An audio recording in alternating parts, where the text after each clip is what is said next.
start? Okay. Now, in the morning we discussed about various web application related issues and attacks, right?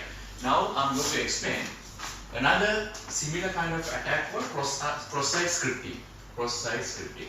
So, cross-site scripting attacks are very common among the web applications, especially web application targeted attack is cross-site scripting. I hope you understand about SQL injection. So, similarly, cross-site scripting can be sent or can use using input fields of the web application. Again, dynamic websites. So again, you can send a script or you can run a script using your browser. Right? There are two types of cross-site scripting attacks. First one is persistent. Other one is non-persistent. Right? So non-persistent ones are sort of temporary cross-site scripting, and using script you can do a lot more, right? So I hope you know about cookies and sessions. Now, for an example, when you create a session, right? Example is if you log into Facebook, until you log off, your session will be alive, right? So until you logged off in the evening or next day. Even similarly, Gmail, if you log in the morning, it will remain logged in until you logged off. Even if you close the browser and if you open the same browser again, you just type Gmail, you are in, right? So that is a session. And if you think about a banking kind of application, they control the session in such a way where if you keep idle, the session will be terminated automatically. For 5 minutes, it will be terminated. Again, you have to log in. Similar as our Aspen portal. If you log in and if you keep it idle, it will be terminated. So that will be controlled using a session. The session, we have session ID or number. So once you logged in and authenticated, session number will be assigned to you, right? So using session ID, server can control this. Okay? So we do, or hackers or penetration testers use this session ID for many stuff. One of the things is session hijacking. For example, user logs into an application or website and I sniff the session using a sniffer like Wireshark. When I get a session ID, I can recreate the session, right? So this we call this thing, the attack we call a session hijacking, right? So earlier you saw how SQL injection look like, and I told you cross-site scripting is similar to SQL injection, and we can run some sort of commands or scripts on the sites, right? So I found one website which is vulnerable for cross-site scripting. This one is one website I selected. So there we can run a script to find out some information. For example, I'm going to run a script here, right? So this is my script. You can see it's very simple script, tag, and then alert, hi, and then script. So when I press enter, it will give you this. Which means I run a script in the browser, which means this website is vulnerable for cross-site scripting. Right? So earlier I used single tick to find out SQL injection vulnerability. Now it's vulnerable for cross-site scripting. So not only that, now we can run, once you identify it cross-site scripting vulnerable, you can do many other stuff, like let's say I want to know the cookie. I can say if I type document.cookie, I will get the document, so cookie number, cookie ID for that particular session. Right? So why this is important? Now let's say somebody is logging into his Facebook or Gmail account using same browser. So using this method, we can steal the cookie from somewhere else. How? For example, let's say so this is my script. So I write this script not to show the cookie, but to write this cookie in some other web page, some other notepad file. To write this, I write this cookie, right? And then I'm going to post it, or I'm going to email it, right? When you're emailing, so you can hide this script using techniques like tiny URL. I think I showed you once also. So I'm going to use this, right? I just copy and paste with the script here, and then I'm going to make a tiny URL. So I'm going to use this URL instead of my larger, lengthier script URL. I'm going to use this. It doesn't contain any script. Then I'm going to post it in a forum, right? So I'm just posting a very interesting news, and I put a read more tag. If somebody is interested, click. Instead of any other link, I'm posting this. So if somebody clicks it like this, they will go into my script where this one is to display the cookie, but I can write cookie somewhere, get the cookie and run it, and session can be hidden. Oh, means that we can copy this cookie somewhere else. So I just put a document of cookie to show. I can write, I can start a new file like a new file, and then write it, giving the location some other file location where I have control, text file. So then I can open it, right? Okay. Tiny URL. Tiny URL. So any URL can be shortened, right? So be careful when you receive this kind of a tiny URL. Once it expanded, it can be very, So if we know that this tiny URL converted, so we can be converted to another word rather than tiny URL, like abc.com, something like that. Yeah. And then slot the extension like what you do in my. Yes. You're correct. We can use anything. But the thing is, the moment somebody see the script, you see the script, right? So I can use any domain, but it will show the script. But if you use tiny URL, it will not show the script. But if people know that tiny URL is the way to convert the URL, of course. They will not click. No, the thing is, mostly people use tiny URL for legitimate purposes as well. So let's say if they have larger URL, they will use this to shorten it. Even Google shows this kind of a GWO.gl. Right? So this is again URL SAS scanner, shortening URL service, but Google not accept our script. That's the problem. Not this. Let's say if I copy this and paste Google shortening service, then Google understanding I'm going to do something malicious. Right? GOOGL. Yeah. It also showed, right? Yes, of course. It shows. So I came across some situations where I tried to shorten using Google. It says malicious script.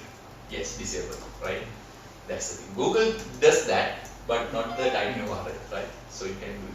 The thing is, you are correct. So you can be suspicious, but mostly I have seen, even for legitimate, URL conversion, they use tiny URL. That's the thing. So that depends anyway. Alright, and then this is actually again extremely powerful method. So I would like to show you a small demonstration to show. Okay, sorry, no, this is something else. So this one is it will redirect our if I click the tiny URL. Yeah. It first a guide direct me to the tiny URL, and then tiny URL direct me to Exactly. that website. Yeah, that's how it works.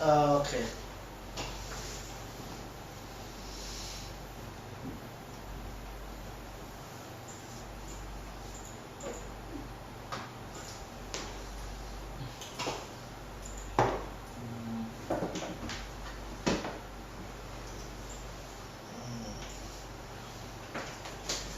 Get my chết là tôi chỉ chào rồi.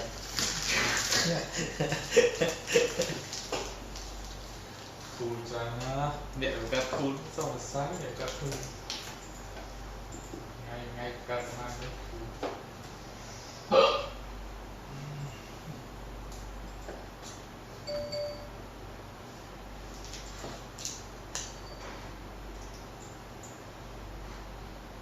Chạy còn đi thử chào bán.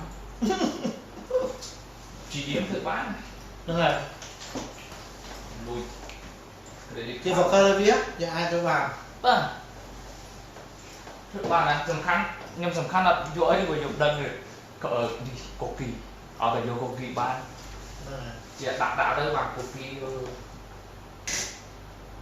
តែឥឡូវហ្នឹង firewall ឬក៏ប្រភេទពួកDemonstration ណា ខាងនេះ click ក៏គេបន្តិចបានដែរDemonstration protection endpoint protection ណាដល់យើង click ปุ๊បវា detect ហ្មងគឺសិនវា filter traffic មុនចូលទៅក្នុង sandbox មើល device គេមានបញ្ហា block វាហ្មង ណូ និយាយទៅឥឡូវអាចតែ pay លុយរៀង set បន្តិចរបស់ឯងតែបងលុយច្រើនឧទាហរណ៍យើងមាន virus មួយដែលឆ្លងគេឆ្លងប្រេះដាស់អញ្ចឹងតែបើសិនជាយើង pay លុយដល់គេមាន sandbox មួយគេចាំបន្តិចឲ្យយើងផងគេបើឆ្លងក្នុង sandbox គេដឹងគេ send មកឲ្យយើងផាច់បានហើយមែនឡើយមែនឡើយ This is my Kali machine.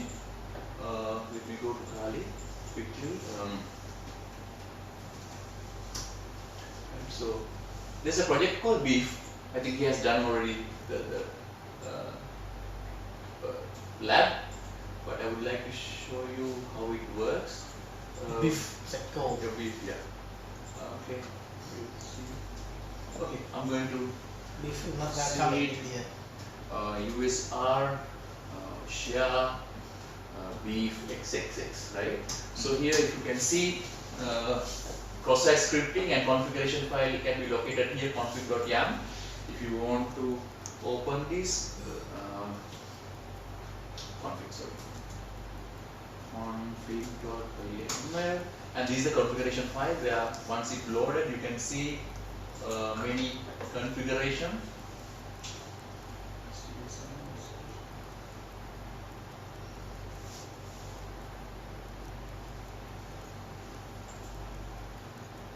Let's close up this thing.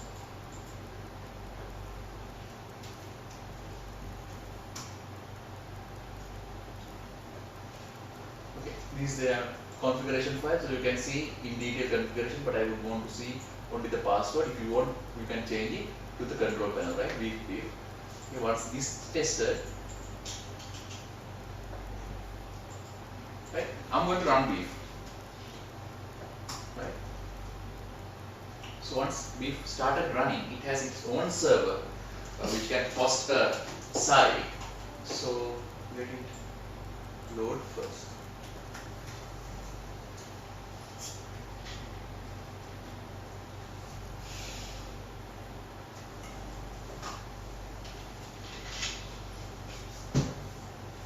Knowing multiple services which eats up my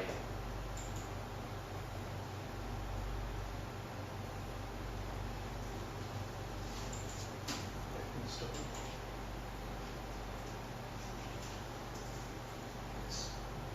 Stop it.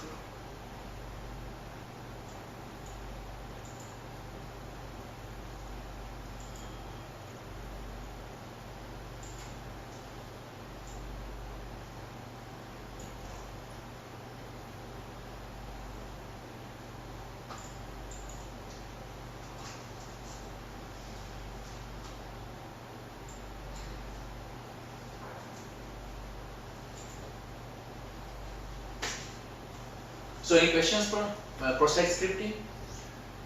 Okay, I think this eats up a lot of stuff. Let's close it. Okay, let's run BEEF again.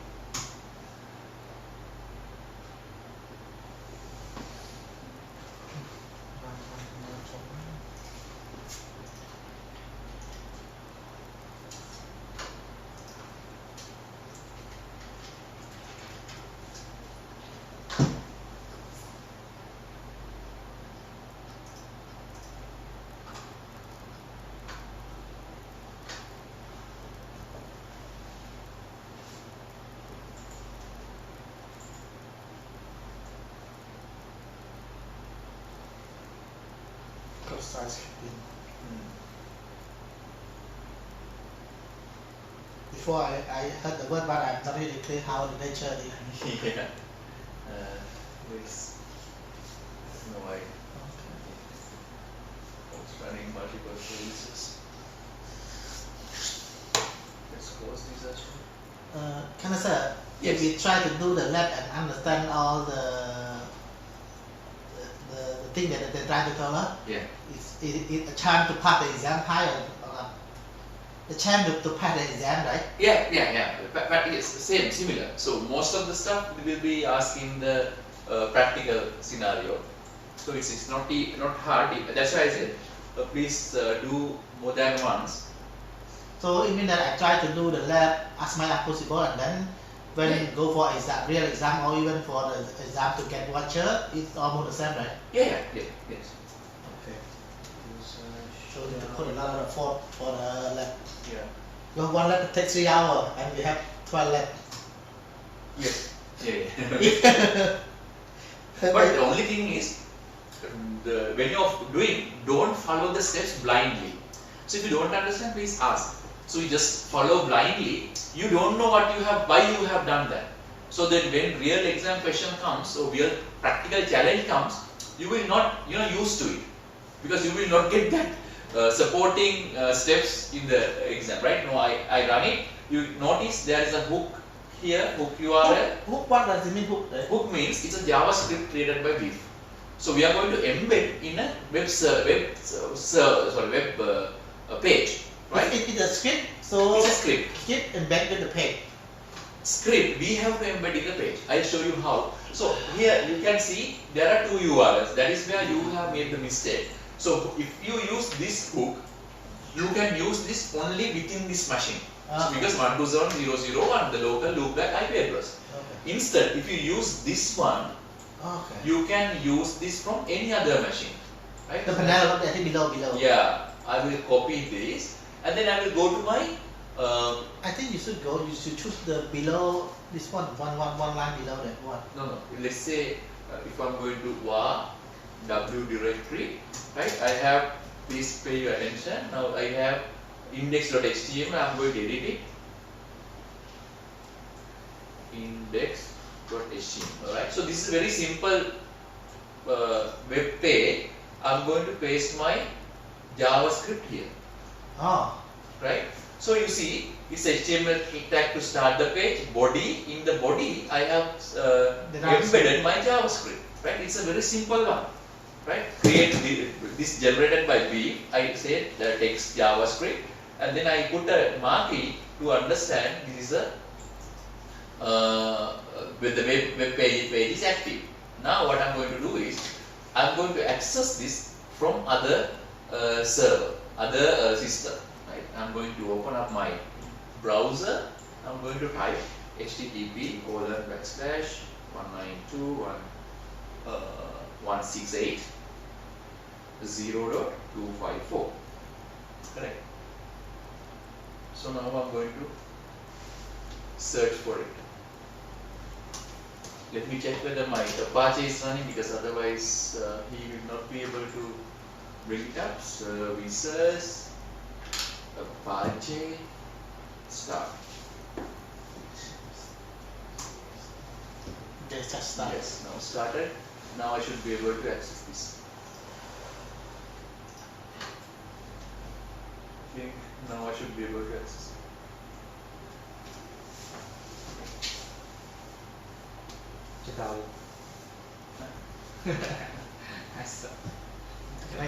Cut. The rat is cut out.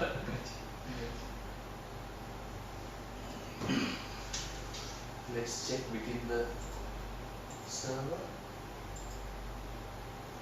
First check whether we have any proxy settings. No proxy. Then I'm typing http into 168.0.254. Now it's working. It seems it's working. Let's check. Yeah, you can see it's working. And if you see the view page source, you can see the script, but we will not use as a practice each and every website this thing. Now you can see it's working, right? Now it's working, okay? Even here you can see the source, right? But still we are in the page. Now what we are going to do is, I'm going to this one, and there is, if you notice, there is another one called panel, right? This URL is to access BEEF control panel. Let me access that. This control panel, and I hope you remember the password. BEEF. Now I'm in. You can see there are few online browsers, right? So 244 is my Kali browser. No, 254 is my Kali browser, if I'm not mistaken. If config. Yes, 254 is my Kali browser. So I'm going to use 244. Should be. Now I can receive information about the person who access to this website URL from here, right? Now you can see it's the IP address and the weak hook information and the CPU 64-bit, width of the screen size, even operating system information, right? And the platform browser, you can see Windows 10, right? 64-bit and Firefox, right? Understand? So this information, and not only that, I can go to command and I can execute some command over that particular client machine. So that's how it, it's powerful. Just what other person did, just access website. BEEF control panel. Not control, yeah, this is control panel, but what our victim just access URL. Understand? He just access URL only.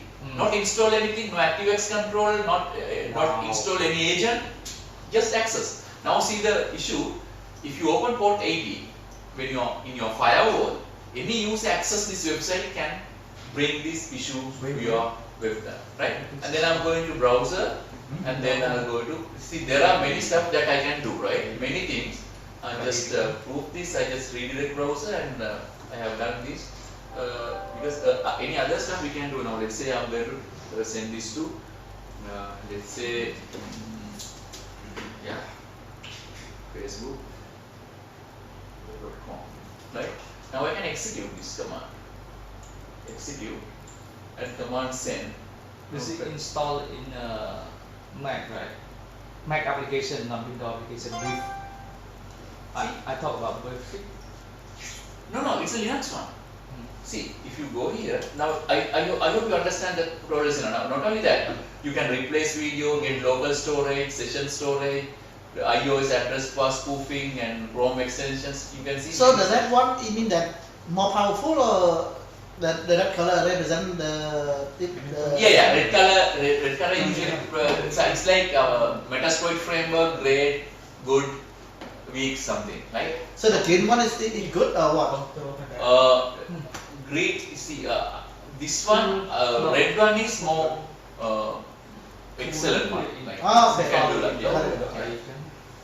Detect. So, yes. The BEEF application is installed in Windows or No, Kali, right? See, if you see Kali. Yeah, this is Kali. This is Kali. Right? Kali. Kali. So I run this. Right? I run this. I just run this, and then I took this hook. I can press anywhere, right? That's why, see, this hook, this hook can be posted or stored at any web page, anywhere in the world. So but the problem is, this should be within this IP range. Now, if you are pasting this in a public website, this IP should be our public IP. Then from the public IP, we should create a packet forwarder, port forwarder to forward it to our Kali machine. Understand? Yeah. Then it will work without any issue. No. So that is cross-site scripting. So using cross-site scripting, there are many stuff you can do, including web page defacements and so on, right? So this is about cross-site scripting. I think any questions from this? And there are I have a question. Yes. How to protect the cross-site scripting? Yeah, it's actually I think one of the examples we have seen already, the Google this scenario.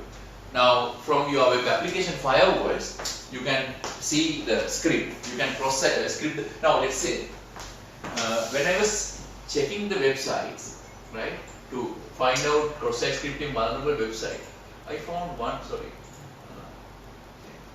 No, I think dash. Okay. I searched for cross-site scripting vulnerability. So here I think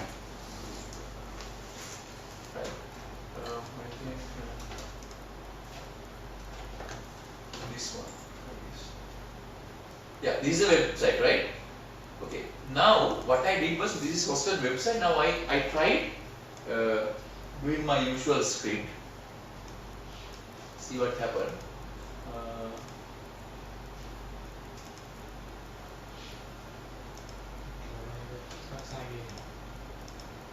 That script vô location. Okay. Now I just have script. I ran it. See this, right? Screwing via firewall, it detected exactly an attempt cross-site scripting was detected and blocked. Punishment side.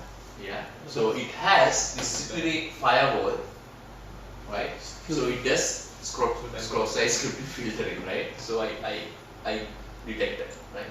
So this was my script. So, but we can try to send the same script with maybe tiny URL, maybe some encoding technique. So we can try to do that, whether to see. So within penetration testing, actually we perform that. Now, even to see from the firewall side, we did internal and external penetration testing. Let's say when your server is located in our delimiter network or the demilitarized zone, perimeter network or demilitarized zone. So we can see from the front firewall and back firewall whether this is possible, whether we can send a script. If it is okay, yes, it's a vulnerability again, right? So if not, we will try to send it using encoding techniques like hexa encoding, and try to send it without detecting to the web server, right? So that's what we need to do. This is a classic example for detecting my script by security firewall. So, for example, before my website, DDIA, Yeah. onto the firewall. Yeah. So when I put the script in here, so it will. Yeah, of course, we can check it. Now let's say first you need to find out what was your DDIA. HTTP GDI. Yeah, Yeah. GDIA. A. Just A. This one, right? Okay. Yeah, this one. First we need to find out something like this. Then we can try to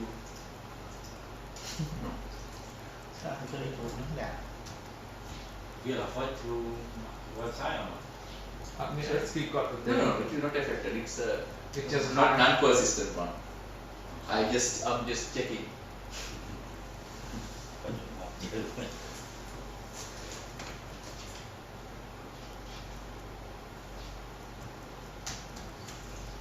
Có thể xem mọi người thay vì trên mà giống như anh như vậy, mọi người kia pha lại mà fun. Yeah, the unsafe operation has been detected in your request. Maybe in your it's a WP, right? WordPress. So WordPress has some firewall components or plugins. I think you have similar. WordPress. Yes, right, WordPress. And then next thing is for you to it's really good to understand what content management system that you have used, right? So WordPress, we have another vulnerability on WordPress that you can study. right, there are websites to detect what is your CMS. Let's say this is your URL.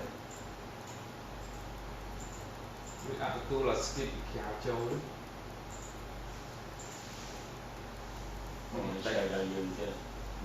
WordPress. Okay. And also other information you can get. And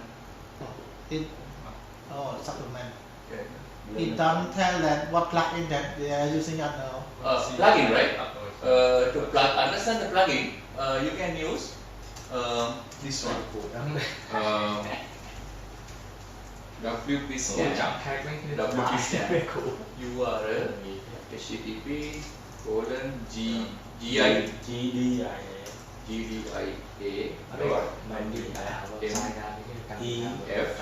Thử anh đồ đi cháo. Bạn nhạc quá sao?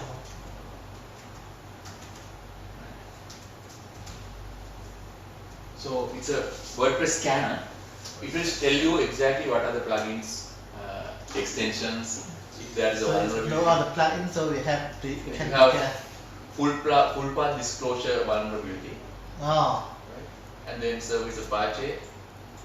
Oh, many green side. Yeah, powered in PHP Yes, 5.2. green plus. So you can use the Metasploit for on that. Yeah, try to, yes. And then, That was another type. right, so these are the stuff.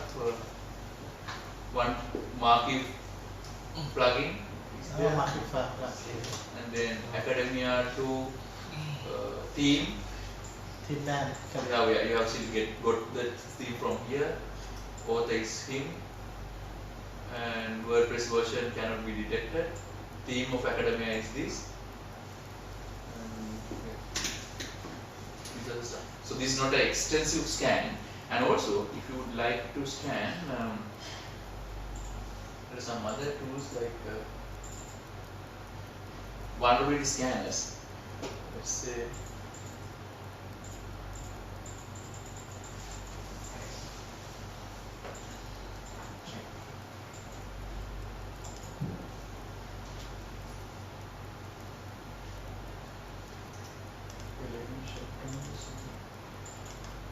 Machine settings and problems.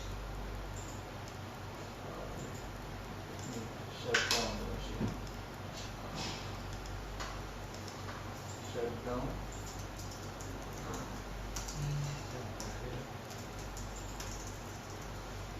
Decision based.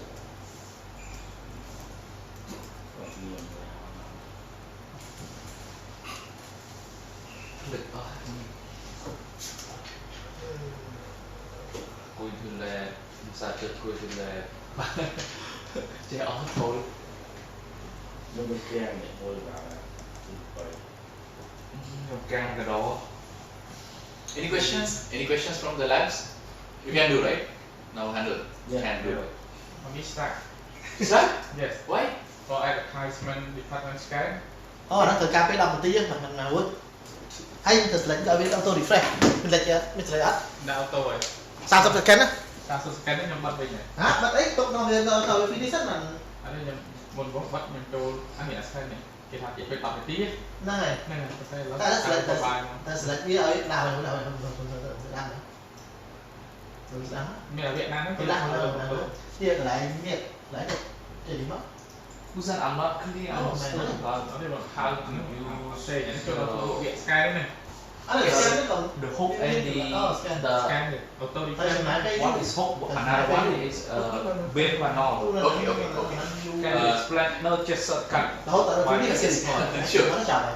First, I would like to show you some vulnerability scanning tool because this is again important. So what we start with, then maybe we'll go to next. First, I will What's in there? CMS and then let me copy this.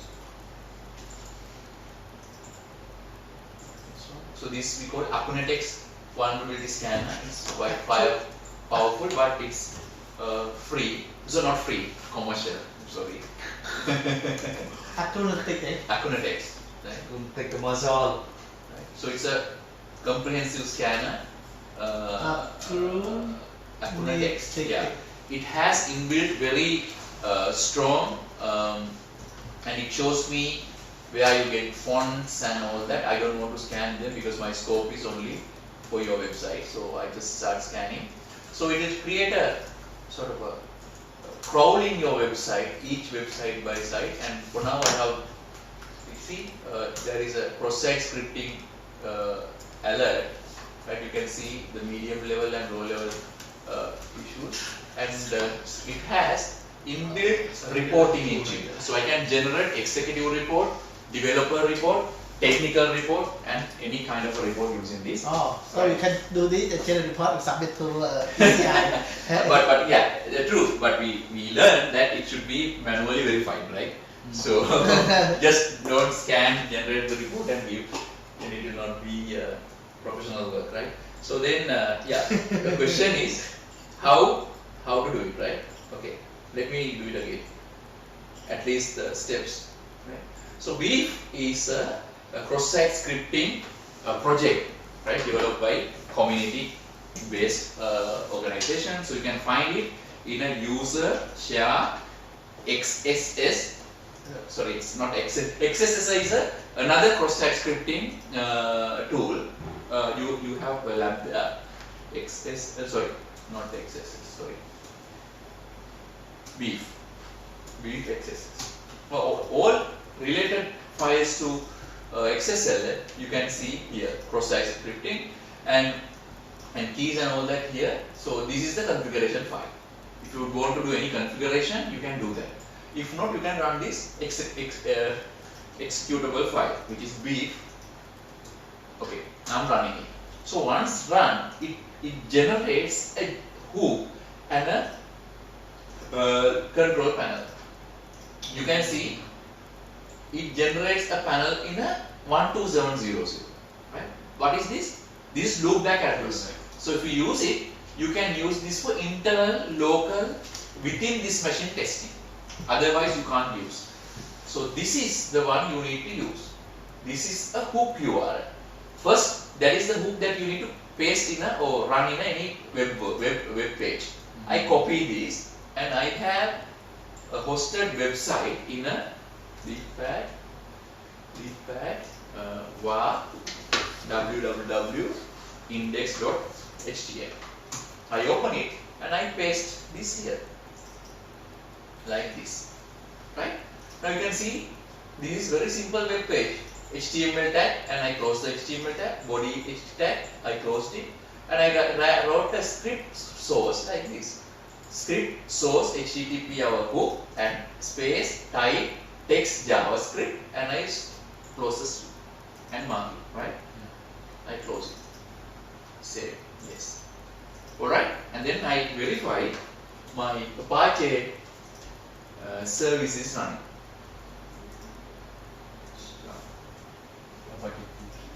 Yeah, so start it, right? So it's already done, correct? Oh, you have to Start the switch. start the switch. No, I have to just verify it. Oh, Or else just Apache the status. So the lib tab you open the HTML for It's running, huh? no you run the lib tab and go to it then HTML for Yeah, because I have Apache, when I'm running Apache, I created index.html inside the www directory. Oh. Right. So this is my www directories where we are hosting a web page. I just run this, and then from any computer I can access it. And this is not only my one; even you all can access it. And I can control all these computers. Right? Okay. Just if you try to access it, when I go to my this one and if you start BEEF, I just refresh, I will see all online browsers here. Not only my one. If you see, now I can see only one. If you try to log in, try to access my web page, I will see that also. Your one, everyone's page. So I just click and I can control. Understand? This is how it works. And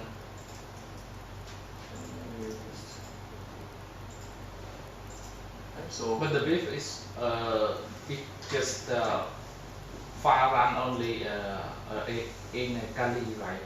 In Kali only. yes, Linux it's open only. source. Linux. Oh, Linux not based. Windows. Uh, Yes, through the As I servers. know, until last week it's only Linux. Oh. But it's a BEEF project. Just surf it in the Google. You will find out. Now see it's running. You can see the contents and many others. I found 3. Some same site scripting, HTTP denial of service attack is possible, and you can see this is my. Alright, so this is about cross-site scripting, and there are some other types of cross-site scripting like cross-site scripting, forgery, and many other types. But mainly you need to understand this. So persistent means it's permanent. Permanent means you post it somewhere. Script you have posted somewhere like forum web page you can paste. So whoever comes clicks, you will get it, right? Likewise, right? So you can steal cookies, run any script. So there are many scripts you can find out you can do it. If you script writer, you can write your own script to launch it. Yes. The outside question. Yes. Why Linux always powerful like the web than Windows? Sorry. Linux? Yeah. No. Application, I mean. No. It's actually when you write, so mainly community developed applications. To develop also they use free platform. Now let's say if you are developing something for Windows, you need to use Windows Visual Studio. Oh. That again not free. Understand? So, and also the knowledge, sometimes the syntaxes and all that proprietary. But this runs with all open source stuff. So whenever they develop community project, they tend to develop Linux based. But after mostly they converted to Windows as well. But still that is the trend. Yeah. Alright, so let's continue.